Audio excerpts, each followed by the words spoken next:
ngi tudd Matar Gueye nekk manager général AS Pikine. dañuy d'abord sant yàlla mi nga xamante ni moo ñu dimbali ba ñu yegg si fii ñu commencé nekk fukki équipe ak ñeent yàlla dogal ñu jiitu yàlla dogal aussi ñu yéeg ñëw dellusiwaat première division duñ def loolu sante ko yàlla sant Pikinois yëpp sant suñuy autorité sant suñuy coach sant suñuy joueurs sant aussi surtout dirigeants yi nga xamante ni ñi ngi nekkoon si ginnaaw di ci kii mais bañ a fàtte aussi suñu président mooy Modou Fall mi nga xamante ni moo fi nekkoon yor équipe bi dem ba yegg si fii donc pratiquement moom joué na si rôle bu mag quoi. Je crois bien que championnat mënoo ko football championnat c'est des matchs yoo xamante ni dañu xaw a bari boo koy football am na yoo xamante ni da nga koy gagné yii nga match nul ko yii nga ñàkk donc loolu mënul ñàkk si championnat essentiel li ci am solo moom mooy cappaandaw la nga mujjee def résultat bi nga xamante ni résultat bu bi nga doon xaar la ñun li doon xaar mooy ñu yéegaat Ligue 1 am nañ ko mënuñu woon wax nekk si biir saison bi dañuy dem gagné suñuy match yëpp c'était pas possible donc des fois joueurs yi ni leen bañ a nekk forme ñëw am ay manquement yooyu ngay wax noonu donc ñu ñàkk ay match yàlla dogal na daal ba fi ñu toll ni ñëw jiitu championnat bi yàlla dogal na dellu si waat nañ objectif yi c'était ça atteindre nañ ko taxawaay bi moom mooy ñu remobiliser waat troupe yëpp képp koo xamante ni doomu Pikine waa nga ñëw jàppaat ci équipe bi donc di ci profité aussi seen micro bi aussi pour wax ne Pikine yamul kese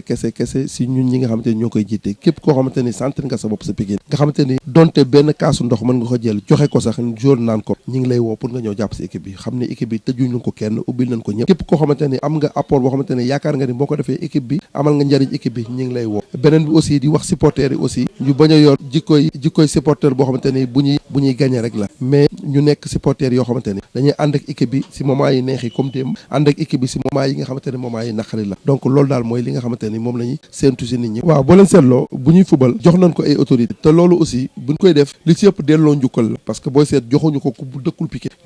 malgré que ay responsable nañ ko jox mais c'est des responsables de Pikine booy seet le maire nañ ko jox mu nekk Pikine jox ko Thierno Ndom ku ne xam na li mu jot a liggéey Pikine jox ko Modou Gueye nekk membre bureau nekk directeur exécutif bi équipe bi jox ko Malick Cissé nekk vice président wu équipe bi jox ko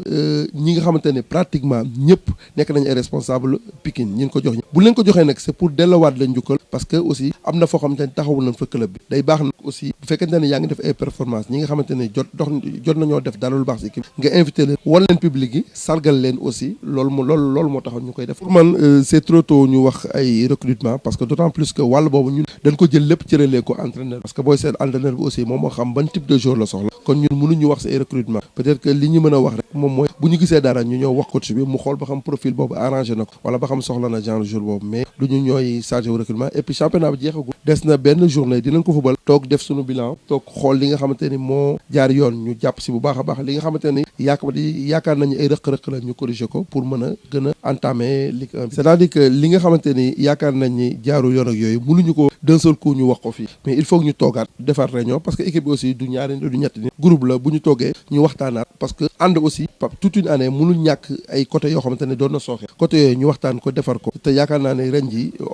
organisation bi gënoon nañ ko yokk parce que xëy na bu ñu tax toogee waxtaanaat def bilan bi dinañ xool li ci baax ñu yokk ko li ci bon aussi ñu di lancer un appel à tous les Pikinois que ñu ñëw jàpp si équipe bi xam ne équipe moo la ñor di remercier aussi sunu coach Djibi Fall am na résultat yàlla dimbal na ko du hasard ku ko fekk muy liggéey nga xool façon bi muy liggéeyee di nga xamante ne lu mu am rek mérité na ko et puis li mu def nii nekkul benn yoon parce que def benn yoon peut-être mën nañu tànnu la mais nga def ko benn yoon ñaari yoon ba ñetti yoon ba ñeenti yoon ce qui veut dire que ni mooy li muy def nii mën na ko te yàlla aussi du fay lulul xol ak jëf te si jëfam yàlla bu ñëwee mi ngi joxewu corps et âme pour réussir mission je crois bien que loolu aussi bokk na si li nga xamante ne lu déterminant la leneen li nga xamante ni aussi doon nañ ko wax aussi remercier sunu maire de la ville mu nekk koo xamante ni aussi jàppal nañu subvention bi joxoon nañu ko d'un seul coup ñu koy lancer peut-être un appel wax ko ni ko noonu mu jàppee mu kon na jàpp ko yokk jege xam ne Ligue 1 lañ jëm te Ligue 1 aussi ku fa jëm xam ni nekkul affaire bu ndaw quoi donc di remercier tous les supporters wax leen aussi ñu gën a jege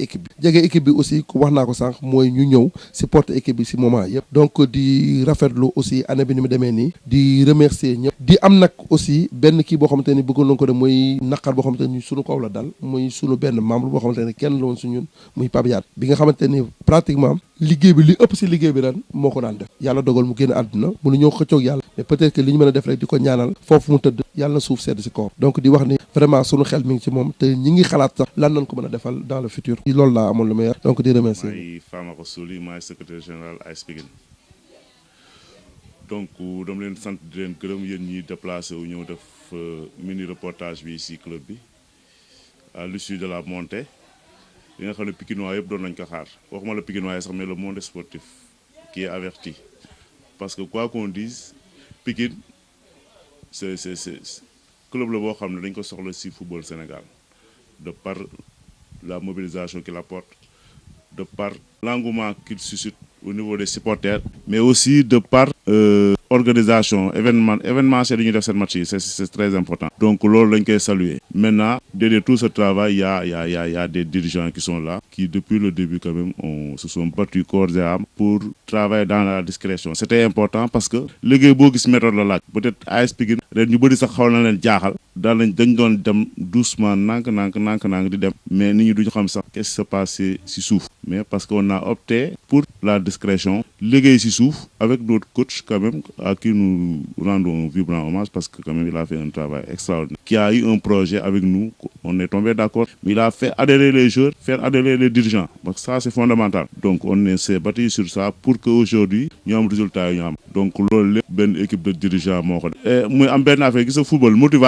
motivation la engagement organisation. Boo xoolee ren la force de Pikine déggu leen benn yoon mu am coow joueur am na prime wala salaire. C'est important parce que footballeur tamit loolu boo bëggee motiver joueur mu kii te c'est l'occasion pour dire que le maire xaalis bu mu jël subvention bu mu libéré jox ko AS Pikine subvention bi am na njëriñ parce que permettre na aujourd'hui que ñu stabiliser équipe bi sur le plan de la prise en charge sociale des footballeurs en termes de salaire en termes de prime. Aujourd'hui championnat bi jeexagul mais AS Pikine amelul joueur benn prime amelu ko benn salaire te loolu wax dëgg yàlla mu nekk benn prouesse boo xam ne loolu moo gën a favoriser résultat yi. Donc loolu la ñuy remercier maire bi di remercier les mécènes les Pikinois qui ont eu à participer di remercier Lamine Gueye wax na ko sànq les dirigeants qui ont mis la main à la poche parce que c'était pas évident au début pour mettre l'équipe dans de bonnes conditions pour faire une très bonne préparation hivernale le temps que la suivant les moyens se mettent en place parce que c'était pas évident. Donc loolu ñu ngi siy delloo njukkal dirigeants yooyu di remercier maire yi di remercier mécènes mais aussi di remercier les footballeurs quand même avec seen bopp Adama Mbaye El Hadj Adama Mbaye gis ngeen démb Pikinois yi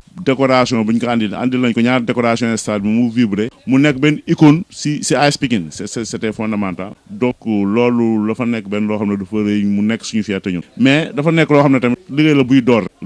door bi nga xam ne ñu ngi jëm fi nga xam ne am na yeneen exigence mooy Ligue 1 dafa am exigence de moyens am exigence d'organisation am exigence de mobilisation am exigence de résultat parce que on veut y rester mooy jouer le maintien dem ba titre yi nga xam ne am nañ ko ci ginnaaw ñu amaat ko. Donc exigence yooyu dafa laadaat aussi beaucoup de moyens laadaat une nouvelle organisation bu gën a rigoureuse bu gën a dynamique gaa c'est rigoureux mais ñu gën ko yokk ouverture Pikinois bi nga xam ne par tes moyens par ta connaissance par ta science war nga mën a andi dara parce que football moyen la aussi am na ñu am moyen mais am na ñu amul moyen am na ñoo xam ne xalaat la ñu am ak xel ñooñu dañ leen di soxla pour ñu ñëw supporter bi mu ñëw supporter mobiliser loolu lañ ko soxlaa ku nga xam ne war nga mën a andi benn affaire bu ndaw teg ko ci chantier bi c'est très important. Donc appel boobu la ñuy lancer aux Pikinois ici autochtones ñu nekk ci dëkk bi Sénégal foo dem am na Pikinois ñu ngi leen di lancer des cadres un peu partout commencé nu ubbeeku les cadres commencent à rentrer mais aussi au niveau de la diaspora que tout le monde ku nekk war nga mën a andi sa pierre à l'édifice. Donc di joxe waale benn information aujourd'hui peut-être ñun si luñ gën a mën a liggéey mooy la petite catégorie yaakaar naa ne dafa nekk benn socle bi nga xam ne dafa important mu ngeen xool démb ba ñuy jouer le matin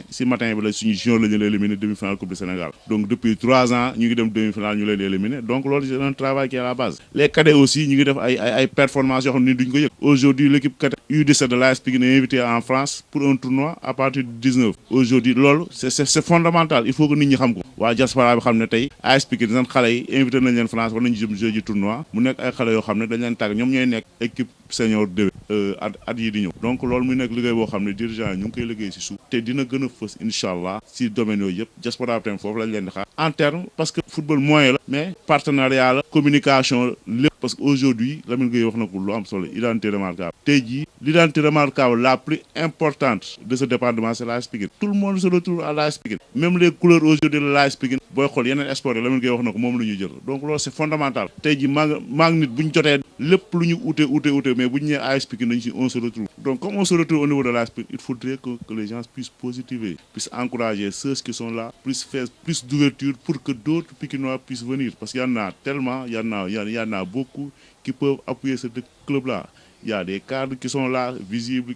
certains qui sont visibles d'autres qui ne sont pas visibles mais ñooñu ñëpp ku nekk war nga mën a andi sa pierre à l'édifice. Donc c'est fondamental pour la construction d'un club modèle un club modèle Lamine Gueye wax na ko sànq. Aujourd'hui boo demee dans tous les grands pays de football am na une équipe phare boo demee Guinée Orea moo fay dominer parce que y a des moyens derrière. nga dem Congo y a le tout-puissant Mazembe nga dem Maroc y a le Raja y a ainsi de suite nga dem Afrique du Sud Mamelodi Sundowns. Donc aujourd'hui Pikine war na mën a nekk locomotive boobu au niveau du Sénégal. Donc je pense qu'avec l'apport de tous les fils pikinois, avec l'apport de la municipalité, avec l'apport des entreprises yi nga xam ne ñoo nekk au niveau du département de Pikine, aujourd'hui mu nekk ñun suñu fierté ñooñu tamit ñu war a ñëw accompagner ce club là. Parce que c'est pas normal. Aujourd'hui, Pikine, c'est le club qui mobilise le plus. Les gens parlent d'autres clubs, Casa Sport, Niar Tali, mais le Pikine nous mobilise, nous ne pouvons mobiliser. Mais je ne peux pas comprendre que ces entreprises-là qui sont là au niveau du département de Pikine aujourd'hui, Pikine mënul am un sponsor maillot. Te Pikine mobilise boo ñëwee tey football championnat démb AS Pikine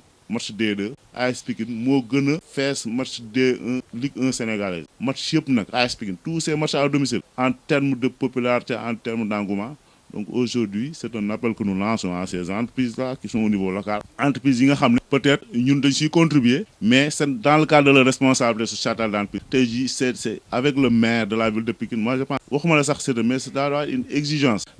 Nous participer si li nga xam ne moo boole Pikinois yëpp muy AS Pikine. Donc loolu appel la bu ñuy lancer entreprise yooyu di ko lancer le maire de la ville de Pikine parce que loolu am na rôle bu mu siy joué di ko lancer les cadres yi nga xam ne ñoo nekk sa entreprise yi pour ñu ñëw jàppale AS Pikine pour AS Pikine def ay résultats yu gën yi ñi nga xam ne fa lañ nekk. Donc appel boobu daal laa doon lancer di leen remercier wax dëgg yàlla si déplacement bi pour ce public reportage di lancer le message aux supporters la Ligue 1 l'année prochaine que ñëpp ñëw jàpp si pour Pikine am ay ndam merci.